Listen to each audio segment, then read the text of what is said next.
Hello everyone, কেমন আছেন আপনারা সবাই? আশা করি ভালো আছেন। আমিও ভালো আছি। আজকে আবারও নতুন একটা ব্লগ নিয়ে আপনাদের সামনে হাজির হলাম। দেখতে থাকেন বন্ধুরা।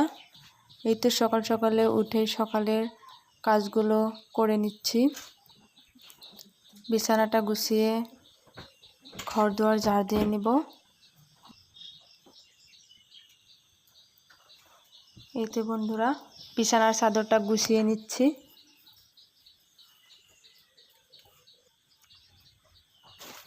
এখন আমি চাদরটা টান টান করে ঝেড়ে নেব। সকাল সকাল ঘুম থেকে উঠে আসলে ঘরটা পরিষ্কার পরিচ্ছন্ন না করলে মনে হয় দিনটাই শুরু হয় না।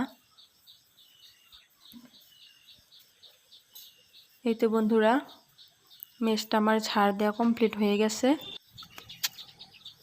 আজকে আমি এইখানে দেখতে পাচ্ছেন বন্ধুরা, কত ঘাস হয়েছে। আসলে বৃষ্টির দিন তো ঘাসগুলো সাফা না করলে পোকামাকড় জুকের ভয় থাকে, কত সময় সাপ টাপও এসে থাকতে পারে। তাই আমি আজ এই ঘাস মারা ওষুধ দিয়ে দেব। দেখতে থাকেন বন্ধুরা। এই তো এই ওষুধটা দেখুন বন্ধুরা, এই তো আধা বালতি পানিতে 2 মুখা ওষুধ দিয়ে আমি গুলিয়ে নেব।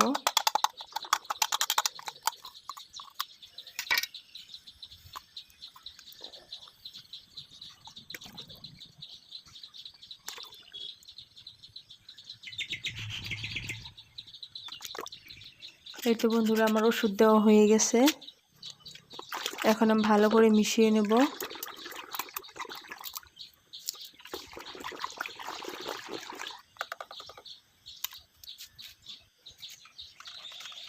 এটা আমার কাছে একটা স্প্রে বোতল ছিল, যেটা দিয়ে আসলে আমি আমার ফুল গাছে পানি দিই স্প্রে করে। আজ এটার মধ্যে ঘাস মারা ওষুধটা ভরে আমি স্প্রে করে দেব। দেখতে থাকেন বন্ধুরা।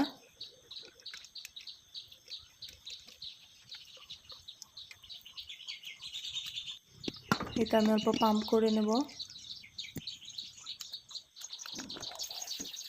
ওখানে ঘাস দিয়ে ওষুধগুলো দিয়ে দিচ্ছি।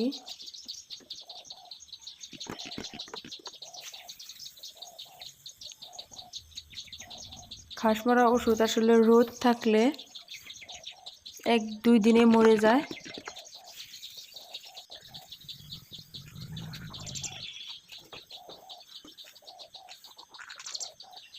আজকে ওষুধগুলো ঘাসের মধ্যে দিয়ে রাখবো। নেক্সট ব্লগে আপনাদেরকে দেখাবো ঘাসগুলো মরে গেছে কিনা। আসলে ওষুধটায় কাজ করবে কিনা আমিও তা জানি না। সবাই ইউজ করে, তা আমিও করতেছি।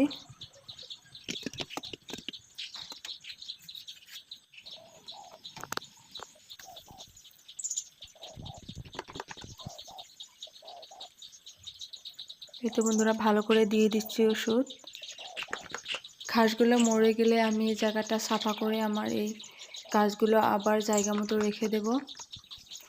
আপনারা আমার ব্লগটা কন্টিনিউ দেখতেই থাকবেন। পরের ব্লগে আমি দেখাবো আসলে ঘাসগুলো মরে গেছে কিনা। ভিডিওটা কেমন লাগলো আপনারা কমেন্ট করে জানাবেন। নেক্সট ব্লগের জন্য সাবস্ক্রাইব করে রাখবেন। আল্লাহ হাফিজ।